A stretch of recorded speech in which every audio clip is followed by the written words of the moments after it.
Bien. Y les comentaba que algo tremendo pasó en el Génesis, haciendo este resumen de conclusión de la familia ensamblada que comentamos el día de ayer.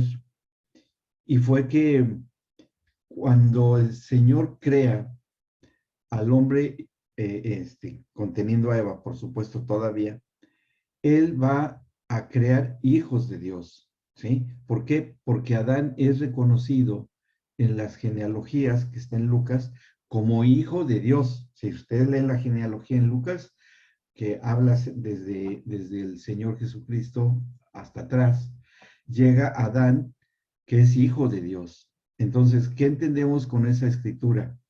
Que el Señor creó a Adán para que fuese su hijo. Porque no se puede entender otra cosa. No dice ahí criatura de Dios, creación de Dios, una persona que Dios quería relacionarse con ella, esa persona y nada más. No, esto va mucho más allá y mucho más profundo. Al decir hijo de Dios, reconocemos automáticamente que si es hijo es porque tiene un padre. ¿Quién? Dios mismo. Bien. ¿Qué es lo que pasó cuando ya saca a Eva de su costado y ya se efectúa el pacto matrimonial, que ya entendimos que una cosa es el pacto matrimonial que es eterno y que todavía tiene vigencia, que después vendría el matrimonio en el nuevo pacto, que también ya con los nacidos de nuevo. Ya lo entendimos, ya lo estudiamos. Pero, ¿qué es lo que pasó con esa relación de padre e hijos? Lo que ocurrió fue que cuando Adán y Eva son convencidos por el diablo para formar una familia, ¿por qué? Porque se hace padre de la mentira, Eva, el diablo y Eva, y es como un adulterio, ¿sí? Espiritual, a nivel espiritual, totalmente espiritual. Porque Eva engendra la mentira y, y nace sí, sobre el sistema del mundo, empieza a, sí, Marce, no hay problema, empieza a funcionar un sistema nuevo en el ámbito de la humanidad naciente, y bueno, y Adán queda incluido dentro de esto. Ahora, ¿qué es lo que ocurre entonces? Y lo vemos por las evidencias, que los hijos y este matrimonio, Adán y Eva, y los hijos que serían Caín, Abel, pues no cuenta porque, bueno, sabemos lo que le pasó. Y después Seth y los demás hijos son secuestrados, literalmente secuestrados por el diablo y son llevados al ámbito de las tinieblas. ¿Y qué es lo que se forma allí? Se forma una familia ensamblada con las tinieblas. ¿Me explicó? Entonces, queda en una circunstancia de orfandad en cuanto a lo que el padre se refiere, se queda sin hijos, ¿sí? Se queda sin hijos. Y los hijos que él engendra y que seguirá engendrando poniéndole espíritu a todo ser humano, a todo embrión que es engendrado hasta el día de hoy en toda la raza humana, ¿sí? Pero nacen en un ámbito de tinieblas. Y este ámbito de tinieblas en la cual se va a dar todas las situaciones, el Señor se propone rescatar a sus hijos. Y ese rescate de los hijos que están involucrados en una familia ensamblada con las tinieblas, ¿sí? Con un padre violento, maltratador, ¿cómo es la personalidad del diablo, no? El Señor ve la forma y por eso escoge a Israel, y a Israel la va a tratar, a la nación de Israel, como una esposa, ¿sí? Y no solamente eso, sino que va a dar un tratamiento a la nación de Israel como que la encuentra sucia, en la calle, con amantes, etcétera, etcétera, etcétera. ¿Sí? Y se propone rescatarla. ¿Por medio de qué? Por medio de la redención en Cristo. O sea que el Padre se ve la necesidad de enviar a su propio Hijo, encarnándose en el Verbo no encarnado en Cristo, para que ya estuviese completo el marido y padre, que es el Padre Celestial y el Señor Jesucristo, que también a la vez es el primogénito entre muchos hermanos, para que una vez que se efectúe el rescate por medio de la redención, entonces sí, el Padre Celestial pueda rescatar a su descendencia de esa familia ensamblada, viciada en las tinieblas, y se regrese a la familia a su diseño original. Por eso es tan importante el tema de la familia ensamblada. ¿Sí? ¿Me explicó? A ver, si tienen alguna pregunta, ¿se entiende? Sí, La Luisito. última parte, Luis, la última parte. O sea, Sí, cuando hablaste de ya cuando Dios viene y ya ha hecho carne, ¿no es cierto? En sí, Jesucristo. sí. Bueno, de ahí cómo es la última parte, vuelve a explicar si Sí. puede ser. Bien, que la familia ensamblada para hacerla de una manera legal y regresarla al conjunto de la humanidad como descendientes originales y auténticos, porque pues es el padre de la humanidad, Dios, ¿sí?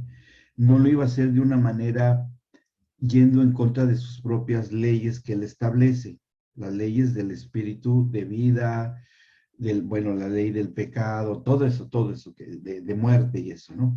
Tenía que hacerlo de alguna manera legal y por eso es que la Biblia nos dice que Jesucristo y el Padre Celestial y el Espíritu Santo, todos ellos, destruyeron el imperio de la muerte por medio de la muerte de Cristo. Pero la cuestión está en que no podían detener la resurrección de Cristo. Cuando Cristo resucita, las familias resucitan con él, con los que crean en eso, y está toda una serie de sucesos que se dan hasta del nacimiento de los hijos, que en la persona de Cristo, independientemente de que él haya sido varón, ¿sí? O sea, del género, pero vemos cómo el engendramiento también es redimido cuando el costado de Cristo es traspasado en la cruz y sale agua y sangre. Y ahí es cuando se engendra la iglesia. Y es lo mismo que un parto. En un parto, cuando se rompe la bolsa, sale el líquido amniótico y sale sangre, sale agua y sangre y nace un hijo. En la persona de Cristo fue igual, el mismo mecanismo, no importando el género, ¿sí? Ahí es engendrada la iglesia, porque vuelve a salir del costado, como Eva, sale la iglesia del costado de Cristo. ¿Mm?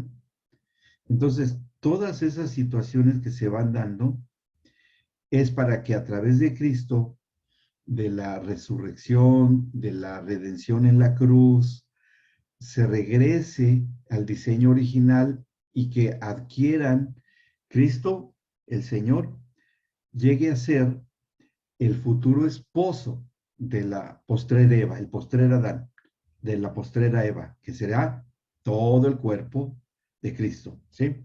Que tenía que estar purificada, santificada y apartada. Otra situación es que el Padre Celestial podrá volver a ser Padre Celestial confirmado cuando ya empiece a tener hijos reconocidos por él. ¿Cuáles? Los que han nacido de nuevo. ¿Cómo? A través de Cristo y llenos del Espíritu Santo, con un espíritu en donde ya está morando también alguien de la plenitud de la deidad allí. Entonces ya la figura original que Dios ha anhelado de la familia completa se logra por medio de todo lo que se hace en el plan de la redención, que se empezaron a sentar todos los precedentes por medio de los pactos que se hicieron con Abraham, con David, con Moisés, con todos esos pactos que estudiamos, en las cuales el Señor se compromete y después los cumple a través de Cristo. Y de esta manera es como se logra tener el regreso al diseño original por todos estos procesos que se tuvieron que llevar a cabo. Y hoy ya no somos los hijos de Dios, ya no pertenecemos a una familia ensamblada, porque ese mal padre, el diablo, que eso se recordarán ustedes que el Señor Jesucristo divide en uno de los evangelios, ahí en Juan, en los hijos de Dios y los hijos del diablo. ¿Se acuerdan? Dos categorías de hijos. Dice, su padre de ustedes es el padre de la mentira, porque él es homicida desde el principio y todo. Y los hijos de la verdad o los hijos de Dios, o sea, esas dos categorías. Y bueno, entonces ahí entendemos que todo este plan de rescate de las tinieblas de los hijos secuestrados del Padre Celestial se logra a través de esto.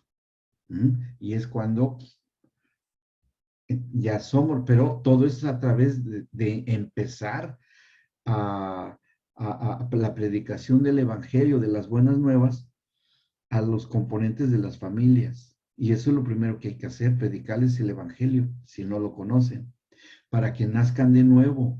Y al nacer de nuevo ya tienen toda la posibilidad de que sean rescatados, restaurados, regenerados a través del nuevo nacimiento, y entonces ya toda la familia regrese al diseño original.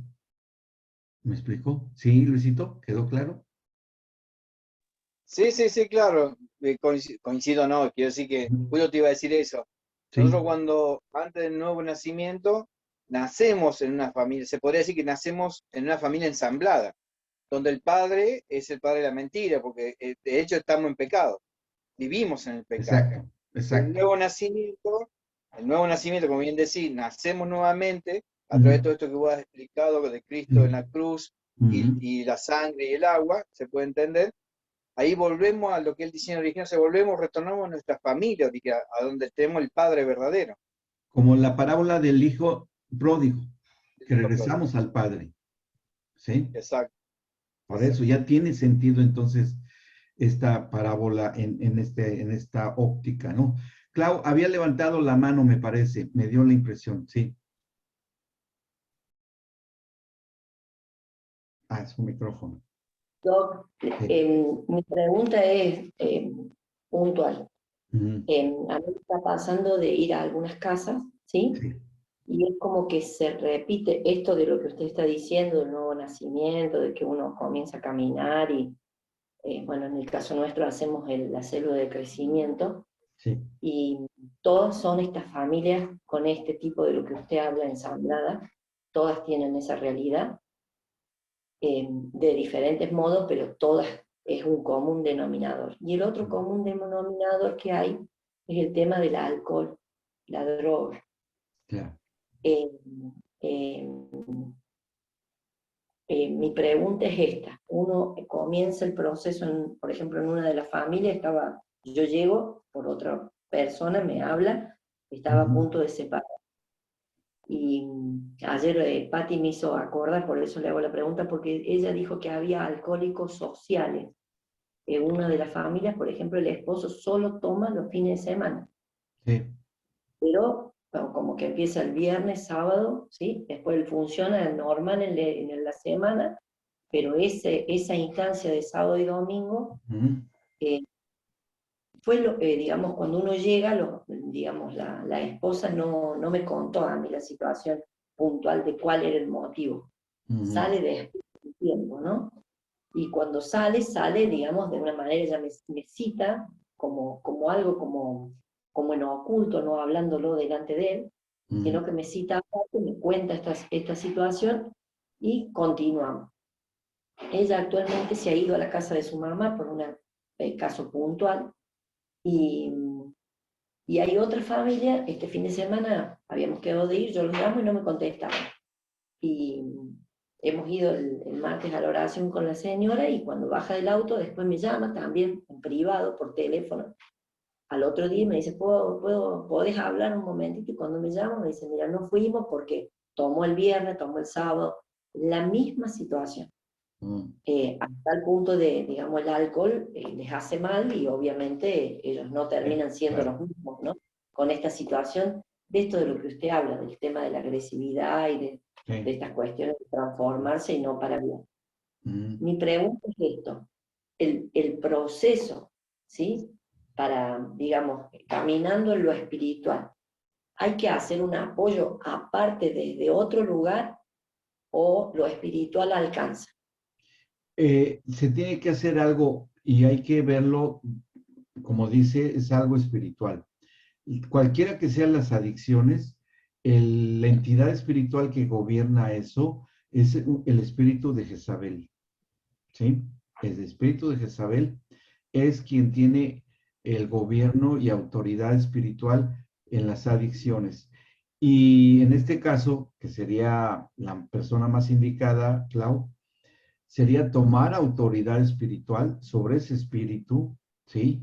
Y mantenerlo paralizado, ¿sí? Atado, que es lo que dice en los evangelios, de que deba ser atado ese espíritu para que no opere, si bien está presente, que lo ideal sería una liberación de la persona que está bajo ese yugo, pero bueno, si no se puede, no hay problema, de que quede atado ese espíritu y no interfiera con llevar a Cristo a toda la familia. Esa sería una estrategia. Yo le sugeriría que lo pusiera en práctica de esa manera y ver qué resultados obtiene. Pero eso tiene que hacerlo usted antes de ir a hablar con las familias. Usted lo puede hacer, tomar autoridad en contra de ese espíritu de adicción y después ya ir a hacer la visita o el tiempo de oración o lo que tenga que hacer. Haga eso y vemos qué resultados pueda tener. ¿Bien? Porque sí es totalmente espiritual la situación, totalmente. Bien. Bueno. ¿Alguna otra pregunta? ¿Se entendió? ¿Se entendió cuál sería eso? Y que la sorpresa está que nos damos cuenta de que el Señor sí tiene un gran y enorme interés por la familia ensamblada, porque Él mismo ha padecido eso, como el marido abandonado. Y que la esposa se fue con alguien a hacer vida conjunta. ¿Bien? Entonces, ese es el temita que salió ayer a luz en el grupo allá de México. Bueno, se los quería comentar porque creo que sí es importante para tener todo el panorama completo. Después voy a ir anotando las citas y todo lo que estuvimos hablando porque nos llevó un buen tiempo hablar sobre el tema, pero lo quiero aterrizar para después enviarles el bosquejo, ¿sí? Bueno, los versículos que apoyan eso, porque todo tiene un respaldo escritural, debe tenerlo, y lo tiene. Les aseguro que lo tiene porque nos dio tiempo de estar escudriñando las escrituras y aquí está esto otro, y esto fue así, y esto fue así. Que son dos aspectos y que les puedo decir que sí están, porque si ustedes quieren empezar a leer y estudiar, que está en la primera carta de Juan, capítulo 3, todo el capítulo 3 de la primera de Juan, y todo el capítulo 8 de la carta a los romanos. Y son tanto la parte de jurisprudencia y legal, el aspecto legal en Romanos 8, y el aspecto espiritual de relación con el prójimo, que es la que habla Juan en la primera carta de Juan, capítulo 3. 3 y 4, me parece que sí. Pero bueno, voy a detallar todos los versículos y ya posiblemente hagamos un extra, pero ya con los versículos, ¿bien? Porque les digo, apenas ayer empezó a surgir eso y el Señor nos fue guiando y bueno, ahí entendimos muchas cosas. Bien, ok, déjenme ver porque se fue la luz con Raquel.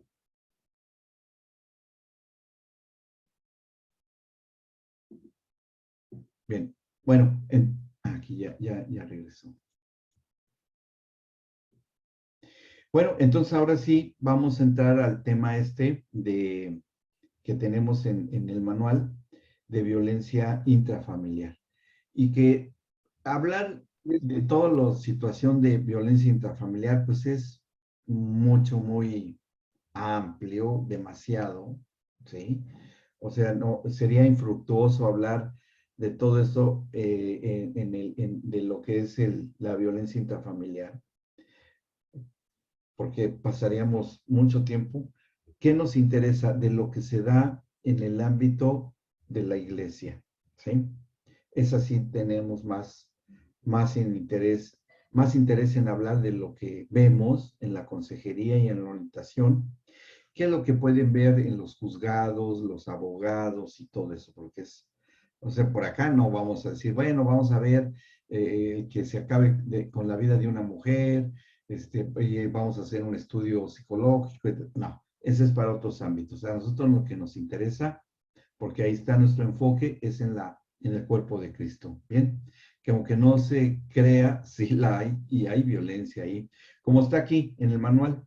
Dice, es un tema muy tratado en el ámbito social, aún en casas de cristianos. ¿Sí? Ahí en el manual, así lo tiene. Y hay una definición ahí, que son lo que en este enfoque de la familia en la iglesia. Violencia doméstica, que creo que sí la hay, en diversos niveles. Actos de agresión de toda índole, que puede ser verbal, física, sexual, etcétera, que ocurre dentro del ámbito de familia. Y esta se realiza a través de diferentes medios, que también pueden ser económicos y psicológicos, que a lo mejor no llegan tanto a la violencia física ya grotesca, que lesione, que lastime, pero sí se da en una situación a nivel psicológico del alma. Pero lo que es más, y que eso es lo que vamos a encontrar acá al tratar este subtema, que la violencia espiritual es más seria y más grave que la que se puede dar en el sistema del mundo en gente que no tiene la experiencia del nuevo nacimiento. Y vamos a ver por qué, ¿sí? Es más grave que ocurra en el ámbito de iglesia. Y bueno, ahí entenderemos por qué. Dice, el elemento común es la imposición forzosa. Cuando hablamos de familia, dice, debemos entender la estructura familiar, el núcleo familiar, que es papá, madre e hijos.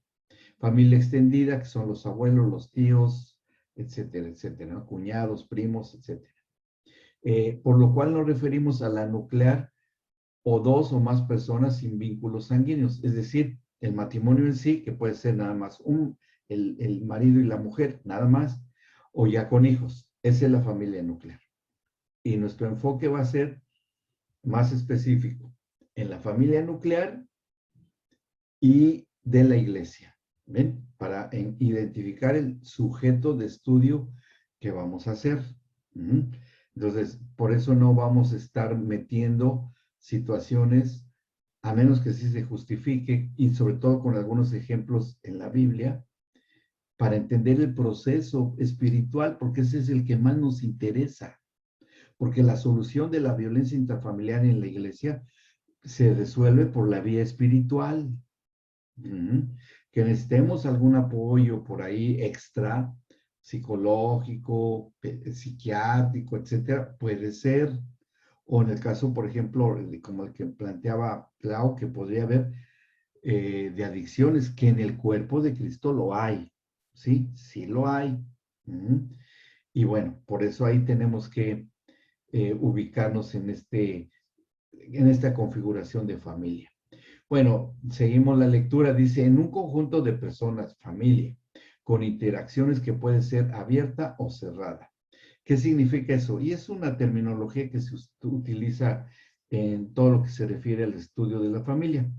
Y abierta es cuando interactúa con el exterior, con la sociedad, grupos laborales, con la familia extendida, que puede ser en el trabajo, en la escuela, en la sociedad en general, etcétera. Ese es el sistema abierto de la familia, que puede existir generalmente lo más común. Pero también hay otro sistema que es el sistema cerrado, ¿sí? Que el sistema cerrado, aquí dice, interactúa consigo mismo. El secreto familiar es lo que se da ahí y es el elemento común en el sistema cerrado. Por lo que el equilibrio es pobre cuando está muy, muy cerrado. Crece la presión, pero llega un momento en que explota, en que estalla. No se puede soportar más, ¿sí? Es como una olla de presión. Cuando se deja, llega un determinado momento, si no se le baja la intensidad de la flama, va a explotar la olla de presión, ¿sí? Y es igual, aumenta la tensión interna hasta que de alguna manera, y que por eso es que vemos que aún en el cuerpo de Cristo hay adolescentes que se embarazan, hay hijos de pastores, hijos de siervos o familias en común que caen en adicciones y que hay celos, contiendas y todo eso, que lo hay. O sea, no vamos a ser de la vista gorda, ¿no? O sea, desentendidos. Es una realidad.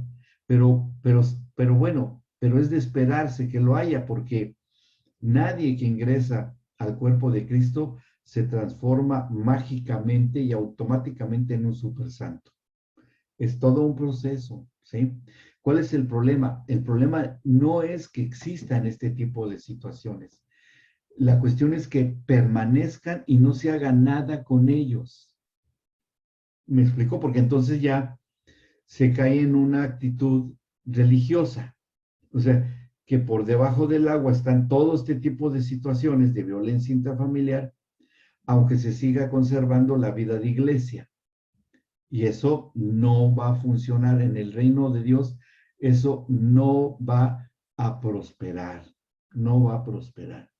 Por eso es que el trabajo pastoral y la preparación como la que ustedes están teniendo es precisamente para ir saneando, restaurando, librando, reconciliando a las familias de que conforman el cuerpo de Cristo local para que empiece a crecer sanamente y con las generaciones que van haciendo nazcan bien en un buen ámbito.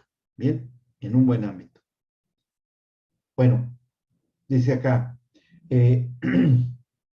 si uno de los integrantes lo exterioriza, la presión cede. Y eso es lo que casi siempre pasa. Que ya llegan a consejería, que esto en el módulo siguiente, que va a ser el de consejería, ahí vamos a hablar mucho acerca de cómo se manifiesta esta explosión, ¿sí? ¿Qué síntomas tiene? ¿Cómo lo reconocemos? ¿Qué tanto daño ha causado? ¿Cómo podemos revertir ese daño? Etcétera, etcétera. Eso se verá en este módulo siguiente. Dice, pero si no sucede, se somatiza, o sea, se absorbe y aún físicamente la familia puede llegar a enfermar. Aún físicamente. ¿Mm? ¿Por qué? Porque se somatiza y la somatización es cuando hay un conflicto a nivel de las emociones y se deja y no se soluciona, se empieza a somatizar, es decir, empieza a presentarse en forma de enfermedades físicas. ¿Mm? Por ejemplo, el estrés que se genera por problemas económicos, por lo que ustedes quieran, y los integrantes de la familia aguantan y viene, y el estrés tan fuerte que alguno o varios empiezan a tener gastritis y después empiezan a tener úlcera gástrica, se revienta la úlcera gástrica, viene una hemorragia y se muere. ¿Sí? Eso es somatización. O puede ser un infarto. ¿Ah? O puede ser o que se han detectado, y la ciencia ha detectado varias cosas que tienen su origen, que se somatizan. Por ejemplo, ¿qué es lo que se sabe? ¿Qué es lo que causa la artritis reumatoide, las enfermedades reumáticas? Lo que se sabe que el origen que da esta situación es la falta de perdón, ¿sí? La falta de perdón se somatiza con enfermedades de las articulaciones, por ejemplo. Otra, la amargura de alma se somatiza con cáncer. Ujú. La sordera con la envidia. Cuando hay envidias familiares y todo, ¿cómo se somatiza? Con sordera. Y así se han ido descubriendo poco a poco, o sea, lo de la hipertensión arterial y la úlcera gástrica, enfermedades de gastrointestinal, colitis nerviosa, y todo eso es precisamente por eh, situaciones de estrés crónico, permanente. Entonces, esto ha dado paso también a la aparición de nuevas especialidades, de tener una diversidad de clínicas o médicas en el que ya se ha tenido que hacer una combinación, que finalmente todo tiene un origen en lo espiritual. Eso es indudable.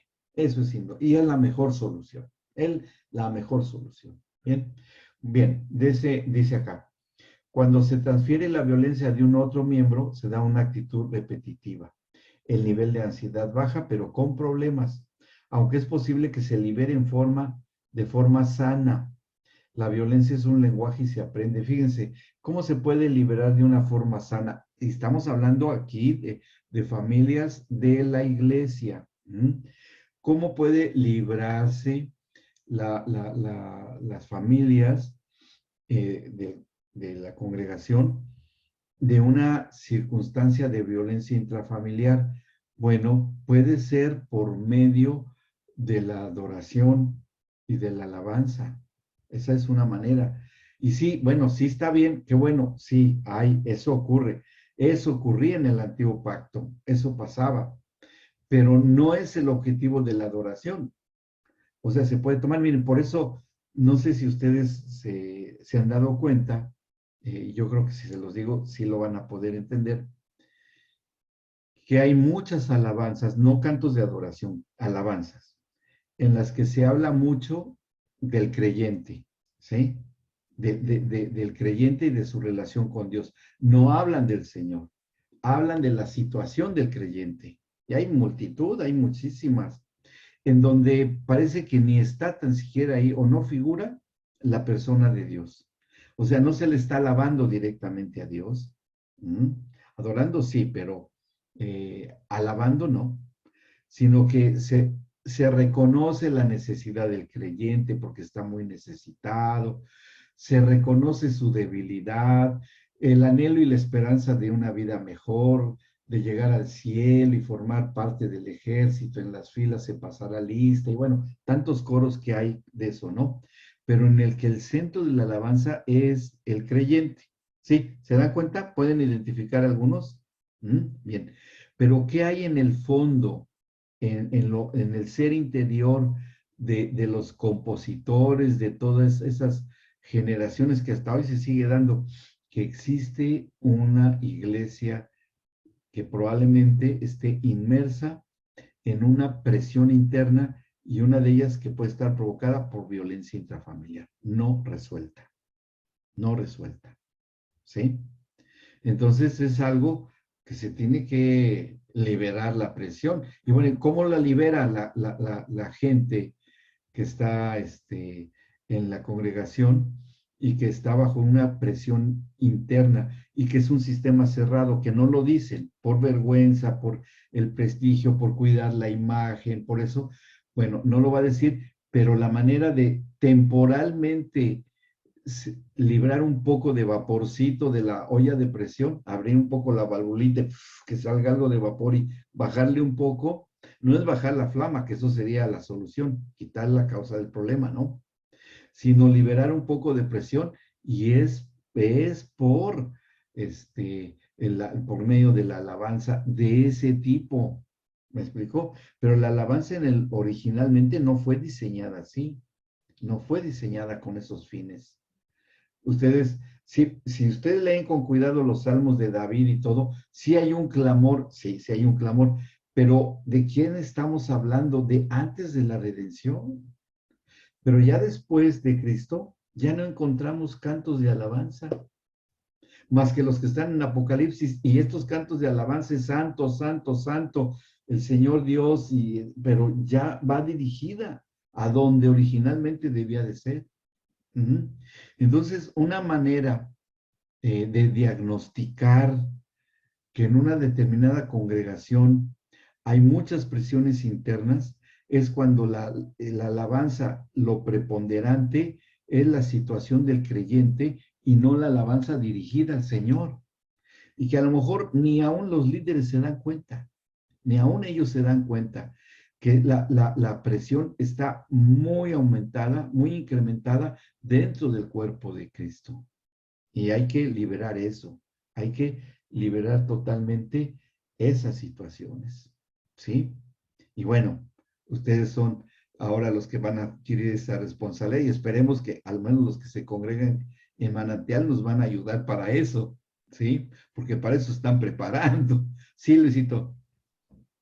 No, digo, qué difícil este tema, porque justamente en las congregaciones donde la mayoría, por no decir casi todos, o el 99,9, donde voy incluido, digo, esa presión de la que vos hablás, de dar una imagen, también de arriba del escenario, digamos, viene también esa presión de cuando, bien lo decía el apóstol la vez pasada, esa presión que se pone a los fieles de que tiene que ser la familia, los hijos, tienen que estar todos, y tal vez haya algo de todo esto que vos estás hablando, o sea, ya dentro del seno de la familia hay una olla de presión que en cualquier momento explota, y dentro de la congregación se le mete más flama, más fuego, Sí. y no digamos queriendo, ¿no? O sea, No, a no, veces buscando el bien, estamos haciendo lo contrario. y se establece un círculo vicioso, ¿sí? Porque se libera un poco de presión, pero vuelve a caer en lo mismo y vuelve a aumentar, se libera un poco y vuelve a estar más o menos bien, pero vuelven a entrar otra vez y no se sale de Ahora, ahí. Luis, no hay un método, no hay, vos con todos los años que ustedes tienen esto, Mm. digo, no hay una forma de abrirle un espacio a esto, o sea, que la gente se pueda hablarlo. Así Sí, como el otro día decía Patti de que se están dando cuenta de que falta diálogo entre los padres y los hijos dentro de la sí, congregación, a raíz de sí, todo este trabajo que están haciendo con los prejuveniles. sí, Digo, ¿no hay un canal donde se pueda sí lo derivar hay. todo esto? Facilitar. Es la consejería pastoral, que haya un cuerpo de consejeros pastorales capacitados para no solamente liberar, destapar, aplagar la flama y destapar la olla. Ujú. Y sacar de ahí a los que han estado ahí hirviendo generación tras generación. Y yo creo Esto que esto hace falta, Luis. es lo que hace falta, sí, pero tiene que haber una capacitación previa. No, no, sí, sí. ¿Me No, explico? no, Con no, hay que todo, hacerlo conciencia. sí, con todo esto que hemos estado eh, estudiando y todo. Y bueno, y ahí, por ejemplo, con los pastores Bucián, que ya pueden formar muy bien, muy buen equipo con Ethel y ustedes y todo, ya se puede, ¿no? O, Brenda, bueno, serás precursora ya donde tú estás y de alguna manera ir, ahora sí que, a lo mejor te toca remar en dulce de leche, ¿no? Pero bueno, en contra. Pero bueno, así es la cosa. Pero sí, y esto se lo digo porque llegó un momento en el que en la congregación de México, de donde salimos Pati y yo, aunque éramos un grupo muy pequeño de consejeros, pero, pero había un trabajo, ahí es donde aprendimos todo esto, que ya después le dimos forma de ciencias de la familia. Pero todo eso fue de familias con muchas situaciones muy problemáticas y a todos nuestros colaboradores, maestros de niños, que eran los que en el área que más estábamos nosotros, los pasábamos para pues que salieran bien. ¿Saben cuál era uno de los lugares en donde más restauración había? En los cuneros, en la administración de los bebés. Ahí es donde más sanidades había de los colaboradores. algo tiene de especial los cuneros al ministrar a los bebés, y es donde más había esa restauración. Yo llegué a tener hermanos ahí, amados en la fe, que hasta todavía cuando voy, ya me estaban esperando uno de ellos, que era un esquizofrénico, que le hablaba a Dios y que Dios le decía y todo, y un excelente músico, excelente músico y con cantos de alabanza hermosos que él compone, pero la esquizofrenia lo perdía. Y él empezó a ir conmigo y bueno, mal. Primero lo que hice fue enviarlo al hospital psiquiátrico, lo atendieron muy bien, ya medicado, que ya estuvo lúcido, ya más ubicado, ya empezó una labor con lo que habíamos aprendido sin hacer una labor psiquiátrica, sino el abordaje espiritual, con la administración espiritual. Y este hombre hoy está recuperado, yo diría, no lo he visto últimamente, pero por lo que sé que me han comentado quienes lo conocen y lo tratan, su restauración ha sido ya permanente y ya me está esperando que vaya, me invita a comer y hablamos de sus hijos y todo, pero ya lo veo totalmente diferente. Pero ¿por qué fue? Porque por este tipo de actividades. O sea, no es teórico, ni no es ni tampoco algo eh, de un supuesto de que puede ser, no. Es total y absolutamente comprobable que sí restaura a la gente. Entonces, un cuerpo de consejeros es indispensable precisamente para eso. ¿Mm? Y bueno, puede ser que ahora, al menos ya en Manantial, ya podamos establecer un cuerpo de consejeros, pero ya en forma para ir liberando a gente, ¿no? Dos, Llevándolo. Sí, ven. sí se me escucha bien. Sí, tal vez está un Ok. poquito alto tu volumen nada más, sí. Bueno. Sí, Quería compartir algo, bueno, lo que dijo Luis, que él sí, decía de la apariencia, y yo creo que ahí también radica, pues para mí, que radica todo el problema, porque siempre queremos conservar, sí, la apariencia, y todo está bien, que van a decir, y yo confieso de que en mi hogar hay esto, el otro.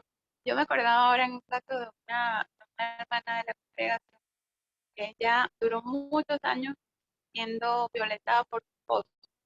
Y el esposo y ella hacían ujú, parte de un grupo de ujú, servidores de la congregación. Entonces, ujú, muchos alrededor ya sabían, pero ellos nunca, sobre todo ella, muy miedosa, como que mucho, no era respeto, sino miedo que le tenía y esto lo llevó a la final, después de tantos años, a que ella fuera una mujer muy enferma, muy, muy enferma. Creo que desarrolló un cáncer, una ujú, enfermedad muy fuerte. ujú, Y además de eso, uno de los hijos que asistía a la congregación terminó desviándose también en la parte de su sexualidad. sí, Y los otros, pues, sí, haciendo su vida lejos de... La cuestión es que el esposo a la final termina casado con otra, ujú, divorciándola y dejándola sola. Entonces, yo ahora pensando todo esto que tú dices, literal esa querer aparentar, ese querer como conservar un estatus dentro de las congregaciones.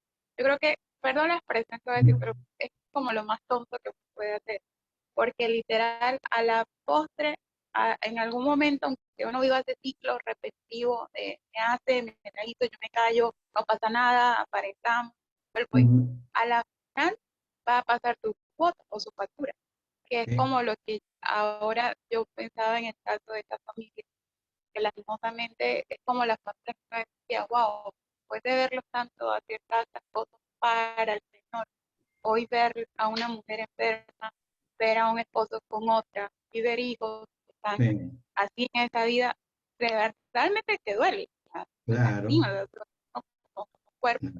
Y bueno, Pues sí, qué bueno que el hermano dijo eso también, parte. y es de lo más común, y no importa ni el país, ni la denominación es el común de las familias. ¿Sí? Por Don, eso es que tenemos que entender este tema. Sí, Clau. yo creo que para que eso pase, como lo que dice Brenda, ¿sí? Hace falta, digamos, crear ámbitos de gracia, ¿sí? Nosotros en Manantial, yo hace muchos años que estoy, y estamos en estos grupos pequeños en célula, ¿no? Y uno puede en estos grupos pequeños abrir su corazón, porque uno no ve como gente extraña a uno, sino que uno ve una familia, ¿sí? En donde vos contás las situaciones que vivís, lo que te está pasando, y no hay juicio en eso, sino hay amor y orar unos por otros y buscar soluciones y buscar consejos, pero se tiene que crear un ámbito de gracia, ¿sí? Y no de juicio. Entonces, ese ámbito de gracia que se crea entre todos, ¿sí? En aceptación, en amor, en saber que estamos para eso, para ayudarnos los unos a los otros, para levantarnos los brazos, que a todos nos puede tocar el día malo, a todos nos pueden pasar situaciones, en buscar a las personas, no sé, digamos que nosotros veamos que esa persona te puede llegar a destrabar o a ayudarte. Entonces, pero hay que crear en el cuerpo, de vernos como una familia. El apóstol siempre nos dice, ¿qué pasaría si ese hijo que se porta mal fuera el tuyo? ¿Sí? No verlo como el hijo de, sino es mi hijo, es a mí el que me está pasando, no es el hijo de fulano. Eso hace también esta cuestión de vernos como una familia, como la casa de Dios. Sí. No, sí, eso es la solución, porque, a ver, la oración del justo puede mucho, es una gran verdad, ¿sí? Y si uno echa a 1000 y dos a 10,000, ¿cuánto pueden hacer? Bueno, ya con dos es suficiente para poder, en cuanto a la cuestión espiritual, ¿no? Entonces, esa es la mejor solución, ¿no? Es la mejor solución, porque a veces hasta el propio dinámica de la congregación, independientemente de la que sea, no se le da la atención por la misma empuje de actividades a detenerse a dar una consejería tal y tal y tal. Y sí, sí es necesario, es necesario. Bueno, vamos a continuar. Dice también acá, no es necesario los gritos o los golpes para ejercer la violencia, porque esta tiene un ciclo, y es algo de lo que se estaba mencionando hace un instante. Dice, la violencia ocurre cuando se declara a la víctima algún epíteto, o sea, alguna mala palabra, un apodo, algo que humille, ¿no? Eso ya es una cuestión de violencia en el nivel en el que estamos hablando, que es dentro del ámbito de la iglesia, ¿sí? Que pueda ser, no sé, el aspecto físico, la edad, alguna situación o un impedimento de falta de conocimientos, o sea, de ignorancia, X puede ser. Eso ya puede, en el ámbito de familia de creyentes, ya puede ser una cuestión de violencia. Sí, Luis. Luis, entendamos iglesia también el hogar, ¿no? No es la Sí, sí. congregación, sino la No, no, iglesia. no, no. Estamos hablando del hogar, de la familia, del hogar. Ahí estamos. Bien. Bueno, dice, la violencia ocurre cuando se comparan con otras familias o personas. Hay las dos perspectivas que debemos de comentar y aquí lo tienen en el manual, el de lo que se refiere al agresor y lo que se refiere a la víctima, que en este caso, en esta manera de representarlo acá, es en la familia cristiana. Por un lado, en cuanto al agresor, cómo se puede manifestar, y son las más comunes, son las más comunes. Y hay tres cosas que aquí están anotadas, que son las manifestaciones más comunes. Primero, apelativos, o sea, hablar o decir o alguna forma verbal de decirle a la persona, que no necesariamente puede ser una mala palabra, sino que puede ser, eres una eres una tonta, eres un idiota, o qué sé yo, a un nivel así. Pero ya la intención ya está, ya está. Ya la diferencia en que sea algo peor que se diga, pero la intención es la misma, la de herir, la de lastimar, ¿me explicó? También que hay violencia, y ahora vamos en cuanto a la víctima, y entre comillas, un arrepentimiento, que es el ciclo ese que habíamos comentado, que vuelven a caer y vuelven a caer. ¿Y cómo es la evidencia que se da en la víctima, en la violencia, en esta configuración de familia cristiana? Primero, en cuanto a apelativos, ¿qué es lo que va erosionando? ¿Qué es lo que va desgastando? Que va llevando paulatinamente a una baja dignidad, ¿sí? Y lleva a una parálisis espiritual a los miembros de la familia. Esas dos cosas son las más comunes. Una dignidad maltratada, no me siento digno, y que a veces inclusive, curiosamente, la víctima empieza a culparse de que estén funcionando mal las cosas y no se ha dado cuenta que está siendo sujeta a una violencia por parte de alguno de los componentes de la familia. ¿Por qué? Porque pues hay que perdonar al prójimo, hay que perdonarlo, hay que poner la otra mejilla, que no se ha entendido con claridad esas escrituras y que está siendo abusada esa persona, hasta está siendo víctima, pero por la cuestión ya de una construcción religiosa, está tratando de perdonar, pero la presión ahí está y la intención de lastimar ahí está, y no se sale de ahí. ¿Me explicó? Esa es. Ahora, cuando hay violencia que puede manifestarse en estas tres áreas que están anotadas ahí, la física, que puede ser, tal vez si haya alguno que otro chirlo, un empujón, o, o que pueda ser inclusive, y una agresión puede ser hasta que uno o al otro se escupan, se tiren, rompan cosas, bueno, le voy a romper sus cosas, les voy a cortar acá, a destruir un aparato, algo y todo, no sé, es ya una cuestión de ese nivel, eso sí hemos encontrado también, emocional, o sea, la presión y sobre todo el chantaje emocional, en el cual la víctima está siendo sujeta a un chantaje emocional por parte del victimario, del agresor. Es decir, si no haces esto, entonces te va a pasar, te voy a hacer esto, ¿sí? Más vale que lo hagas porque, y es una extorsión o un chantaje. Y eso hay que tener mucho cuidado porque eso aumenta la presión que en cualquier momento de ser víctima también se va a volver victimario y es cuando empiezan los pleitos de los cuales habla el apóstol Pablo en Gálatas cuando habla acerca de pleitos, celos, iras y contiendas. Así es. Luis, Sí. si me permití, la última vez que interfiero, mil disculpas. No, Pero de esto se trata, no, por favor. Sí. nosotros tuvimos el caso con dos, pero quiero cómo a veces ejercemos violencia y Ujú. digo, creyendo que vamos para el lado bueno. Sí. Nosotros tuvimos el caso con dos matrimonios distintos, nos hemos dado cuenta con Elda, visitándolos, haciendo visitas en los hogares, ¿no? Gente Ujú. que, de la congregación, estamos hablando, ¿no? Hermanos en la congregación. Que notábamos con Elda, por ejemplo, que cuando íbamos a la casa, el hombre siempre, primero hablaba él y Ujú. después la mujer, y los dos hombres de la casa dejaban en claro que ellos entendían perfectamente y que la mujer no entendía.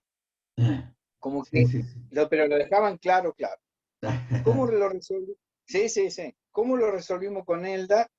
Cuando vimos eso, ya 2 o 3 veces que lo vimos, incluso ellos se adelantaban a contestar. Ujú. Ellos se adelantaban, no la dejaban hablar a la mujer. ¿Cómo lo entendimos con Elda? ¿Cómo lo resolvimos? Dijimos, empecemos a darle el lugar a la mujer, o sea, a pararlo al hombre cuando quisiera intervenir y decirle, no, Ujú. espera, nosotros queremos escucharla a ella, qué es lo que Claro. ella no, pero pasa que ella no va a... No, no, o sea, nosotros no venimos a buscar cuál es el de los dos el que más sabe. Nosotros queremos saber, la orientación es saber qué cada uno entendió de lo que hablamos. No quién fue el que mejor entendió, sino que cada uno entendió. A lo largo de las veces que hemos ido a estas familias, te estoy hablando de varias veces, o sea, varios meses después, empezamos a notar también que la mujer empezó a tener voz. O sea, ya no era que el hombre interfería, sino que ya ella se había tomado su lugar, se hacía respetar, que incluso una de ellas hasta le llegó a decir, Mario, pará, voy a contestar yo la pregunta. Como diciéndole, vos no te metas, que a Basta mí me ya. están preguntando. Se Claro, acabó. yo me quiero... Y ella se empezó a expresar cada vez que íbamos, se expresaba más, hasta que llegó a un nivel de respeto mutuo donde él, ya al último, la miraba a ella como diciendo, ¿vas a hablar? Como ya dándole el lugar. En los Sí, dos matrimonios pasó así. Fue un trabajo de varios meses, ¿no? Tampoco lo hicimos claro. diciendo, No, muy no bien. descubrimos nada nuevo nosotros, pero Sí, sí, digo, sí. nos dimos cuenta, y ahí digo, ese es un tema de violencia también que está ejerciendo el Sí, hombre sobre la mujer, un sí. sometimiento, pero un sometimiento avalado, digámosle, creyendo él que estaba bien porque él conocía la palabra. Mm, Creo que mm. es una forma que también ocurre mucho dentro de la congregación, ¿no? Sí, sí, justamente, y la manera, la estrategia que ustedes llevaron es la que se usa, sí, exacto. Precisamente ahora que veamos lo de la consejería, en la entrevista, ya en la administración, hay toda una serie de conductas del consejero para ir viendo todas las posibilidades que se puedan dar durante la administración y la orientación. Y en una de esas es esa, ¿sí? El que, bueno, que se hable por separado, después los dos juntos y después otra vez. Y bueno, ahí está muy interesante todas las estrategias para la consejería. Entonces, ahí lo vamos a ver. Y ahí volveremos a tocar lo que ustedes hicieron, que está correctísimo, porque ese trae muy buenos resultados. Ahora hay que ver cuando no funciona qué se hace. Pero bueno, llegará el momento en que sí lo podamos analizar bien. Bueno, continuamos acá. Entonces, dice, lo anterior es cíclico y repetitivo, ya lo mencionamos. En cuanto a la estructura del agresor o su perfil, no lo hay y no es específico. Sí hay características en sus rasgos, un trastorno en su personalidad.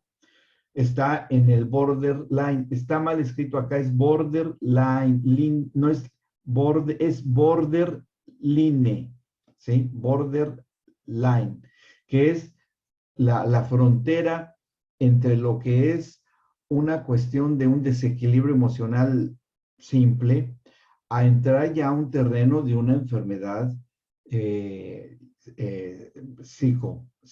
psicológica, ya un desequilibrio enfermizo, en el que inclusive tal vez haya ya que medicar, que ya sea una depresión, que ya sea una conducta paranoica o agresiva, esquizoide, que ya haya manifestaciones más serias.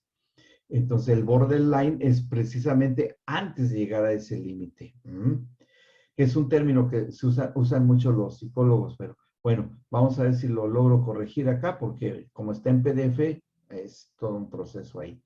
Bueno, la patología psicológica se divide en neurosis y psicosis, que es la neurosis es en ese desequilibrio emocional todavía, que por la consejería y la orientación espiritual se puede revertir bien.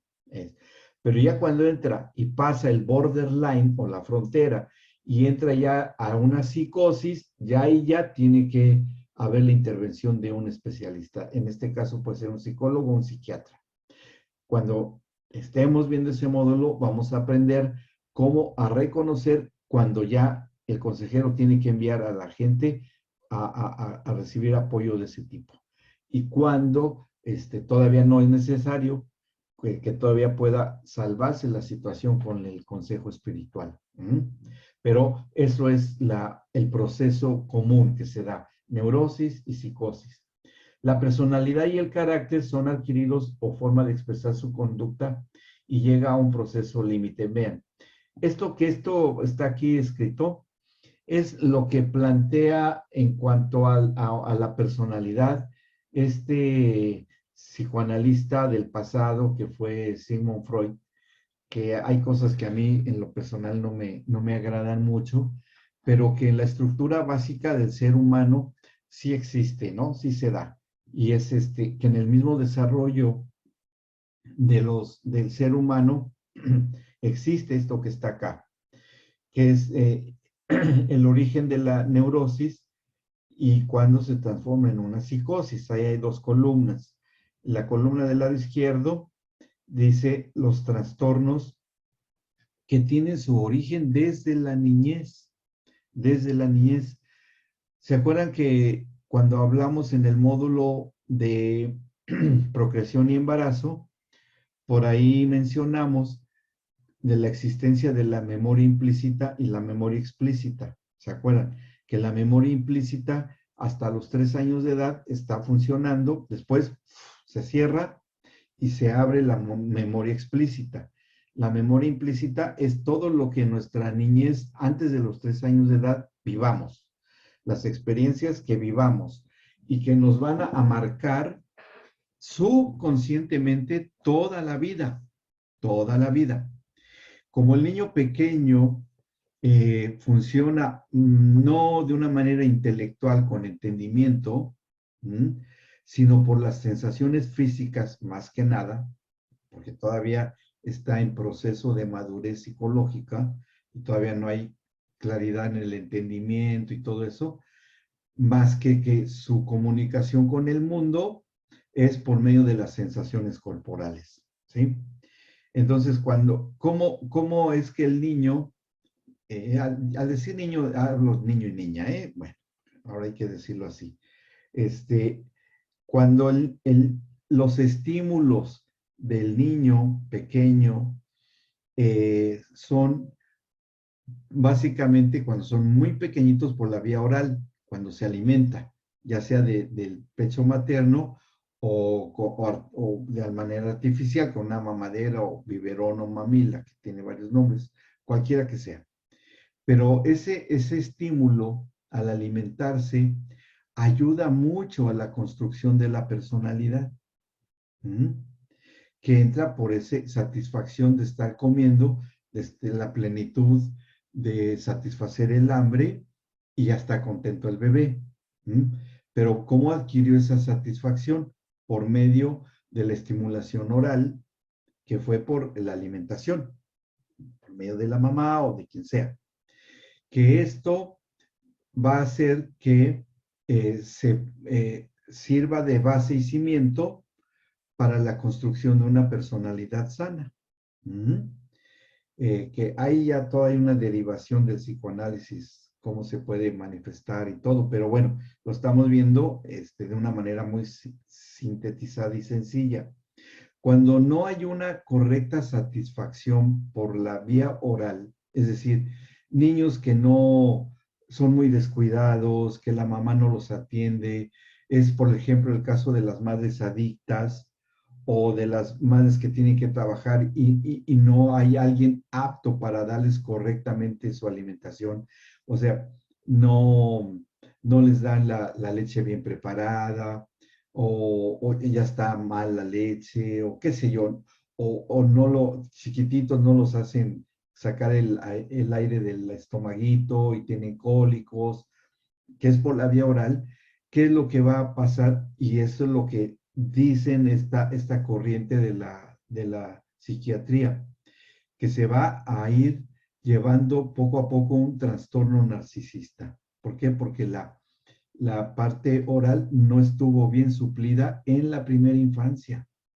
Y el trastorno narcisista es una persona que se ama a sí misma nada más. Y es el centro, el ombligo del mundo y el centro del universo, y una autoadmiración egoísta para satisfacer nada más sus propias necesidades, porque tiene necesidad de un alimento que le satisfaga y le haga sentirse pleno y satisfecho. Y siempre va a estar buscando el elogio, la aceptación, y son personas que se arreglan muchísimo y quieren brillar, la última moda y todo, y ese es un trastorno narcisista porque no fue suplida correctamente esa vía en la infancia temprana.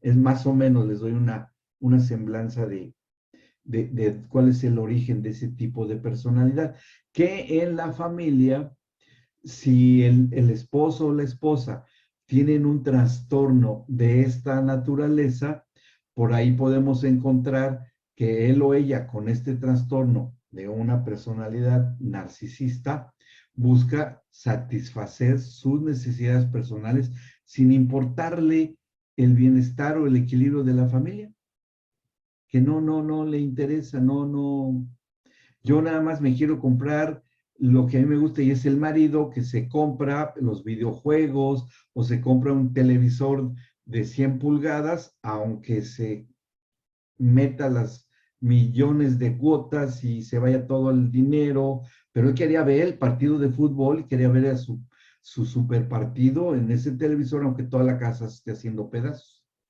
¿Me explico? Que está tratando de satisfacer, o la esposa que se compra perfumes muy caros o ropa muy cara y hay otras necesidades básicas. Y si se topan dos trastornos igual, imaginen ese tipo de matrimonio, ¿cómo va a ser? Un desastre. ¿Y quiénes son los que están en medio de todo esto? Los hijos, ¿sí? Que no entienden. Y si ellos, los padres, no fueron suplidos en la estructuración de una correcta personalidad, van a ser igual o peor. ¿Sí? Y como es un estímulo oral para satisfacerse, ya en los hijos no va a ser por medio de la alimentación, que sí puede ser los comedores compulsivos, ¿no? O sea, que comen y comen y comen, comen, comen, y se hacen gorditos, gorditos, gorditos, y que bueno, después viene la diabetes y viene todo eso. Ese es algo. ¿Y cómo lo solucionan? Con la bulimia y con la anorexia. ¿Cuál es el fondo de ese trastorno de personalidad? Un trastorno narcisista. ¿Por qué? Porque no fue satisfecho y después trata de compensarlo comiendo mucho. Pero ese es el tranquilo. ¿Cuál es el grave? Las adicciones. ¿Por qué? Porque van a entrar por la vía oral. ¿Sí? Ya sea tomando algunos determinados medicamentos o fórmulas químicas, inhalar, qué sé yo. Ya después pasará a los de acá y eso se está agudizando el problema. Entonces, ¿cuál es el origen de todo eso? Un trastorno narcisista. En los padres puede ser que se fomentó y se estructuró también en los hijos. ¿Me explicó? No es tan complicado entender estos orígenes. Y como consejeros y orientadores, cuando empezamos en las entrevistas, nos empiezan a decir su forma de vida, dice, ya entiendo por dónde va la cosa. Claro que el Espíritu Santo nos puede hacer discernir esto, pero bueno, es una ayuda muy buena que tengamos estos principios básicos. Bien. ¿Qué pasa en el trastorno obsesivo? El trastorno obsesivo, que es cuando el niño pequeño encuentra satisfacción en poder evacuar sus intestinos, ¿sí? Que de alguna manera es algo satisfactorio, porque bueno, se siente lleno, se siente con todo la necesidad de evacuar los intestinos. Y cuando lo hace el bebé es el que percibe, descansa. Ya saqué algo que me hacía mal. Él no entiende qué fue ni qué expulsó, pero él se siente bien, ¿sí? Y ya, listo para lo que sigue. Y cuando vuelva a repetirse, pues otra vez vendrá la molestia, pero evacuará y ya me siento bien. Cuando hay una alteración en este ciclo que este hombre, Freud le llamó la edad de la estimulación anal, que a eso se refiere, a las evacuaciones, y no se lleva a cabo, ¿por qué? Porque el niño pequeñito estuvo sujeto a ver irregularidad en su hora de alimentación o se descuidó el tipo de alimentación, no se le atendía bien y el bebé no podía evacuar porque o no comía o comía mal y lo que hacía le hacía mal y tenía cólicos y no la atendían y todo. Me explico, y la necesidad de tener que evacuar. ¿A qué tipo y qué? Esta es la raíz de un trastorno obsesivo, es decir, tengo que sacarlo, estoy muy mal, me siento mal, tengo que sacarlo, tengo que expulsarlo, y son personas que se obsesionan de tratar de expulsar algo que les molesta en su vida, ¿sí? Y que puede ser la esposa o el esposo, o puede ser cualquier cosa que tenga que sacar y sacar y sacar, ¿m? Que puede ser el dinero y puede ser alguien que gasta compulsivamente, ¿sí? Porque hay que sacar el dinero para que, y que pueda haber hasta mezcla de todos estos tipos de cosas. Puede haber una mezcla de varios trastornos, porque que es lo más común con lo que he dicho, de que haya una combinación de todo esto, ¿sí? Y otro trastorno es el histriónico o genital, que es cuando el niño ya empieza a descubrirse, llegando a los 3 años de edad, las sensaciones placenteras propias de su desarrollo biológico en sus áreas íntimas, que todo niño debe tener en su desarrollo. Y que encuentra un placer no entendido, pero es placentero para el pequeñito, de que esas áreas que son muy sensibles y que descubre que la manipulación les placentera, ya obtenida por él mismo de alguna manera accidental. Lo terrible es cuando es inducida por alguien que no está bien, no está correcto. Bueno, ¿qué trastorno le va a llegar a provocar de una manera, lograr la autosatisfacción en lo biológico, que no solamente pueda ser en la área de una conducta muy liberal en la cuestión sexual, ¿no? Pues es un trastorno que puede darse, sino que ya del lado de la psicosis y en la columna de la que está al lado derecha, de un trastorno narcisista, obsesivo o histriónico genital, en que no fue bien cimentado, no fue bien y correctamente enfocado, va a llevar fácilmente a un problema esquizoide, que es cuando ya se traspasa el borderline y empieza a entrar en una circunstancia que tiene que ser ya medicada y tratada por un médico psiquiatra. Cuando ya se ha pasado por ahí, y en el caso de, por ejemplo, de lo narcisista, es cuando ya la persona ya está dentro de un cuadro que ya hay daño neuronal por las adicciones, ¿sí? Ya está en esa. O sea, la mayoría de los jóvenes, hombres o mujeres, que están inmersos en una adicción, esta es la raíz por la cual cayeron. ¿Mm? Y bueno, es todo un proceso que tienen que seguir los psiquiatras, porque primero, y los médicos también, depende a lo que sean adictos, que hay que sacarlos primero de la adicción y todas las clínicas que hay para eso, y bueno, pero la raíz es espiritual también, ahí lo vamos a ver, ¿sí? El esquizoide paranoide, que ya es inclusive algo en la cual ya está involucrada la violencia, ¿sí? O sea que la esquizofrenia les hace ver cosas inexistentes y hay que deshacerse de ellas por medio de la violencia. ¿M? Y esto es ya una conducta paranoide, una esquizoide paranoide o ya violenta, que es cuando encontramos que se dispara en un trastorno narcisista y se hace adicto, por ejemplo, lo que nos comentaba Claudia de las dos familias en el que hay una adicción al ingerir el alcohol, que seguramente hubo una estructuración de este tipo narcisista en los varones y que ya está caminando eso poco a poco si se deja avanzar a un trastorno esquizoide paranoide, que es en lo que termina la mayoría de los adictos, ¿sí? Que empiezan a tener daño neuronal severo, irreversible, y que se somatiza con cirrosis hepática, o sea, un montón de trastornos, ¿sí? Sí, claro. En una de las mamás que tengo el problema de alcohol y adicción, Sí. ella me contó que fue violada por su papá. Bueno, pues ahí se está. quita. Esto es lo cíclico que se da. Y que en el ámbito familiar, en el sistema fuera de la congregación, y que aún dentro de la congregación se puede dar, pero digamos que no en gente que ya ha experimentado el nuevo nacimiento. Es más sutil, es más leve, pero sí existe. Sí, sí, sí llega a darse. Bueno.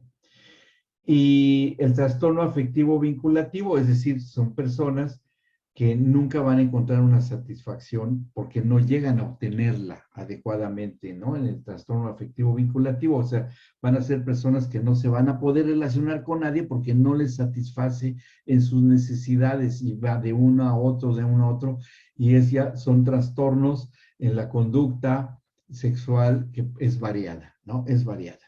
Y hay de todo ahora. Bueno, entonces en el borderline entra y sale, tiene recaídas, es inestable, con brotes de psicosis o regresiones a estados neuróticos, ¿sí? O sea, esas neurosis que hablamos. El niño solo tiene el ello. El ello es una parte, porque está el yo como persona, y el ello, el que está junto a mí, ¿sí? El yo y el ello, quien sea quien se trate. Pueden ser los papás, puede ser quien sea, el otro que está ahí. Ese es el yo y el ello. ¿Bien? ¿Se entiende? Esa es una manera de referirse. Y que el niño solamente solo tiene ello. O sea, ¿por qué? Porque él todavía no se reconoce a sí mismo que existe. Es más, el bebé antes del año de edad cree, siente o percibe o entiende que es parte del cuerpo de su mamá. O sea, que su mamá y el bebé, es un solo cuerpo. Por eso llora cuando no encuentra a la mamá, dice, ay, ¿a dónde se fue mi mitad? ¿Dónde está mi otra parte? Y se siente angustiado y llora porque como que le faltó, y sí, porque todavía no discierne que es otra persona. Por eso es que nada más el niño pequeño solo tiene ello, ¿sí? ¿Quién es? La madre, ¿ok? Entonces, imagínense una madre que no forma parte del ello del niño, que nosotros lo vimos cuando hablamos de la figura del apego. ¿Se acuerdan que vimos la figura del apego, que es la persona que está cerca del bebé y que le transfiere tanto espiritual como afectivamente lo que sea necesario para construir una buena persona? Cuando no existe, pues sí va a tener un trastorno de cualquier cosa. Dice, y el niño solo tiene ello cuando solamente el niño, y no lo encuentra, se vuelve un niño muy demandante. Aquí dice, es demandante. En la estructura yoica, o sea, de la construcción de su propio yo, de autoidentificarse que existe y que es una persona, el niño genera un vínculo tan intenso con su mamá que se hace una sola persona con su madre conforme va creciendo. Es demandante porque solo pide por la necesidad de la madre. Cuando esto no se satisface, fíjense, cuando lo interesante que ocurre en la familia de los creyentes, de los cristianos, cuando la construcción del yo, del hombre interior, dice Pablo, así lo dice Pablo en sus cartas, el hombre interior. Cuando el hombre interior no es bien construido, ¿sí? O la parte yoica, que es el término psicológico, y que lo normal es que el niño pequeño sea muy demandante con la mamá, y pues la mamá está ahí para alimentarlo, y si es buena mamá lo va a hacer, y va a ser buena la estructuración que va a hacer ese niño. Pero cuando no lo es, porque tiene que trabajar, porque no está ahí, porque es ignorante, porque es una madre inexperta y no ha tratado bien al niño o a la niña y todo, va a haber un trastorno que se va a empezar a reflejar en el niño pequeño. Y en lo espiritual, ¿en qué va a repercutir? En la fe, en el desarrollo natural de la fe, ¿sí?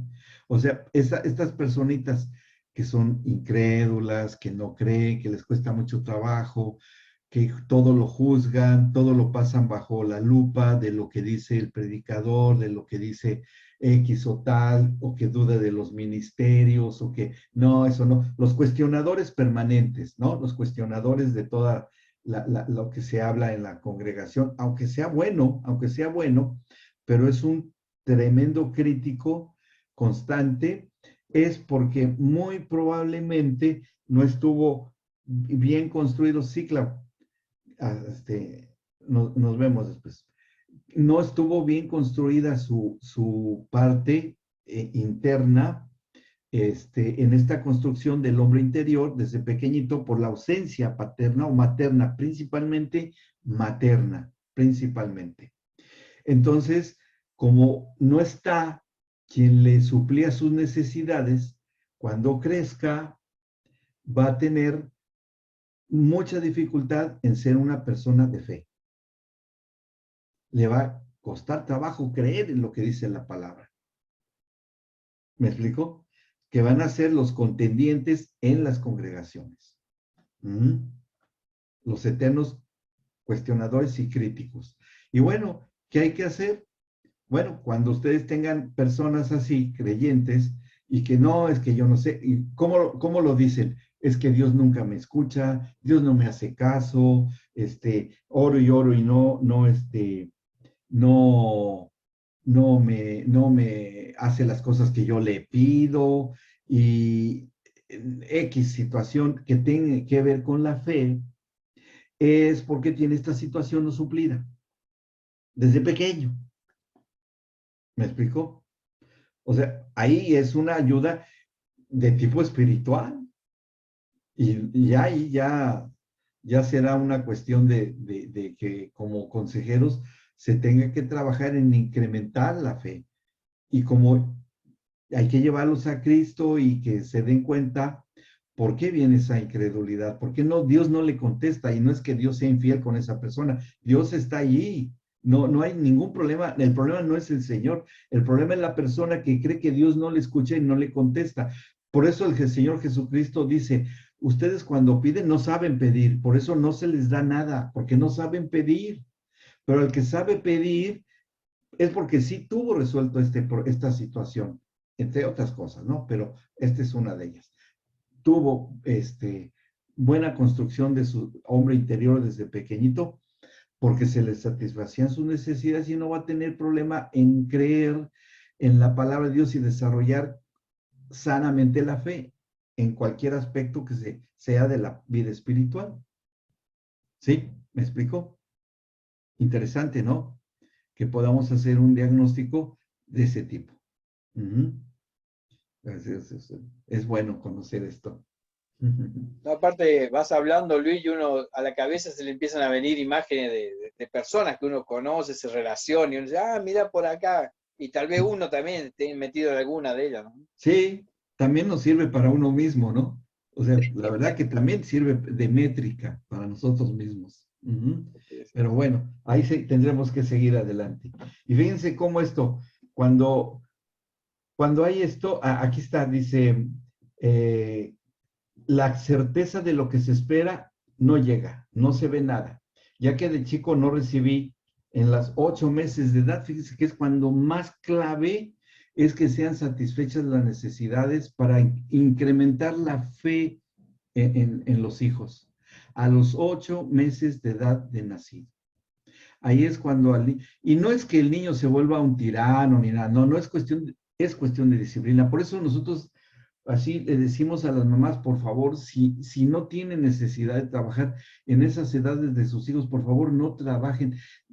Es por bien de los hijos, no es por ponerse a que la mujer trabaje y que la mujer debe realizarse. No es por eso. Es que es necesario para reafirmar la correcta construcción de la personalidad de los hijos que la mamá esté en esas edades. Ahí está el ejemplo de Ana, cuando estudiamos lo de Samuel, el profeta. Que bueno, que pidió la intervención de Dios, y que si no hubiera sido por la intervención de Dios, nunca hubiera habido un buen profeta. Si nada más lo hubiera ido a dejar al templo con Elí, y que nunca hubiera hecho su oración tan sincera y profunda que hizo Ana para entregárselo al Señor, dedicárselo al Señor. ¿Me explicó? Entonces, eso es importante que lo podamos entender bien. Dice, por la dificultad de creer en Dios es muy grande. Ahora, los trastornos de atención es otra cosa ya, no de fe ya. Ahora, los trastornos de atención de memoria se reflejan como un trasfondo neurótico.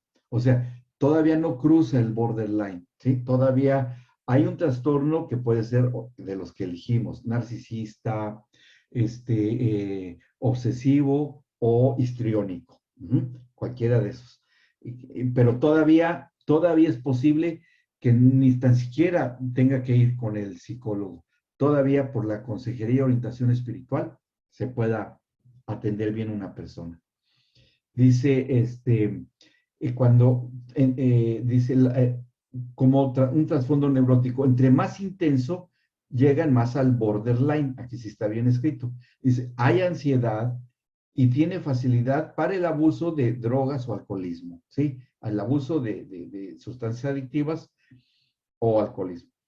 Lo que lleva a la conducta violenta. Lo común es que busquen las sustancias ansiolíticas, entre comillas, calmantes, algo, ingerir el alcohol, la hierbita que se fuma o los derivados de los psicotrópicos, ¿sí? Y esto es impulsivo, porque es común, fíjense, cuando es demasiado y constante este tipo de adicciones, que ya empieza el daño orgánico, neuronal, cerebral, ya se empieza a formar un impulso, que es lo que empuja a la gente a buscar. O ya el adicto busca y busca, y de alguna manera, y esto ocurre con creyentes, porque hay creyentes que, aunque ya tienen años, pero siguen siendo esclavos del tabaco o del ingerir bebidas alcohólicas, o sea, de alguna manera, o el juego, la ludopatía que se llama, la apostar, eso también se da también. Bueno, entonces se vuelve ya una personalidad impulsiva, porque ya puede haber lesiones frontales cerebrales y se manifiesta en violencia física. Hay brotes psicóticos, pérdida de la personalidad, celotipia, o sea, una conducta de celos enfermiza, locura que raya en lo delirante, pérdida de contacto con la realidad, que es muy común que en el cuerpo de Cristo es cuando aparece algo que manejan los psiquiatras, que es el delirio religioso, ¿sí? El delirio religioso, así le llaman ellos, que son, y uno lo puede distinguir de cuando alguien, un creyente o un hermano, hermana en la fe, tiene una verdadera vida de devoción, de conocimiento y madurez espiritual, pero hay otros que no, que son religiosos, son fanáticos, que se pasan de lo que es normal, ¿sí? Y realmente se vuelven fanáticos, que son los que fácilmente se integran a sectas, a lugares así, en donde ya pierden totalmente el sentido de ubicación, de persona, de espíritu y de cuestiones del alma, ¿sí? O sea, ya es alguien que ya pasó esa situación. Introyecta el miedo y lo trata de hacer realidad.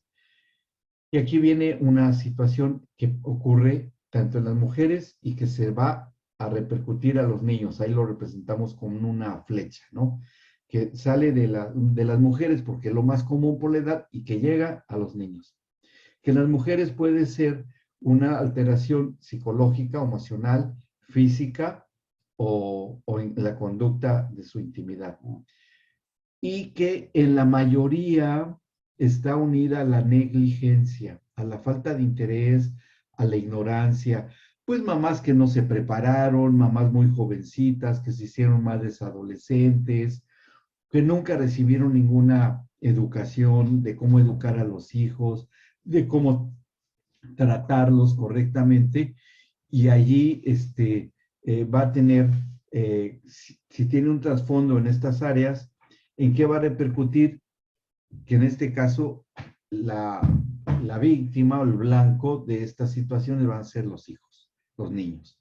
¿De qué forma? Abandono, mal vestidos, no los bañan, no los peinan, no les cortan las uñas por descuido, están enfermitos, desnutridos, etcétera, etcétera, etcétera, ¿sí? Y también lo que es terrible, en último grado, que ya hay abusos en la intimidad del pequeñito, ¿no? ¿Sí? Entonces, este tipo de cosas, cuando en las familias, aún dentro de la congregación, ustedes al ver a los niños, a los hijos si tienen, y ustedes ven el aspecto del niño y cómo se comporta, cómo se conduce, cómo es su trato del niño con los demás niños, uno puede intuir o tratar ya a ir integrando un posible diagnóstico de trastorno de la personalidad de uno, un cónyuge o de los dos, ¿sí?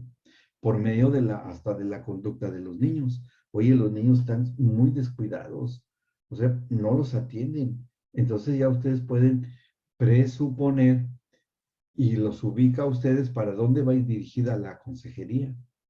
¿Me explico? Sin llegar todavía a lo impulsivo. Cuando ya está en lo impulsivo y que lo último también puede ser lo compulsivo, que ya se toman acciones totalmente fuera de toda razón, ¿sí? Entonces ahí sí ya tienen ustedes que enviarlos a la atención psiquiátrica o psicológica. Bien, las diferentes formas de violencia en las áreas emocionales en la mujer se reflejan en ansiedad, dispareunia, o sea, dolor en la intimidad matrimonial, frigidez, o sea, no hay ningún interés por la área afectiva íntima matrimonial, depresión, etcétera, etcétera. Y en lo físico son golpes y también, sobre todo, violencia en la intimidad, ¿sí? En donde encontramos que hay mujeres que son muy maltratadas y son violentadas en esta área por sus propios maridos, y que podemos tener casos en la consejería de esposas que han sido prácticamente abusadas por el propio marido. Pero ¿cómo? Si es el marido, no, ¿cómo? Es el marido. Bueno, el marido tiene derechos, y sí, pero no de esta manera, que he sido yo maltratada, he sido yo lastimada, y ahí está la situación, ¿no? Que nosotros entendemos que algo ya no está funcionando bien en esa relación matrimonial.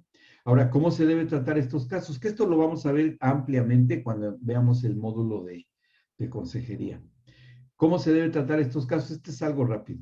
Dice, en lo individual o en lo general, nosotros traspolamos el pacto establecido entre Dios y los hombres, primero de un amor mutuo, que tenemos que, ¿a dónde tenemos que llevar? Aparte de que les comenté, de llevarlos al nuevo nacimiento, hay que llevarlos nuevamente y ubicarlos que si se unieron fue porque había un amor entre ellos, que había un amor de pareja entre ellos, en su noviazgo, y que disciernan y que se acuerden, que ayudarlos a acordar, y ahí es cuando nosotros pedimos al Espíritu Santo que les lleve al recuerdo de que cuando eran novios, si en verdad se amaban, que estaban dispuestos a dar su vida el uno por el otro. Estamos hablando de matrimonios en la congregación, ¿sí?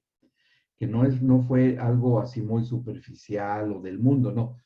Ahora, si tenemos matrimonios que ya se hicieron creyentes siendo ya casados, bueno, ahí puede ser que muchas cosas las encontramos desde un noviazgo enfermizo, un noviazgo patológico, ¿sí?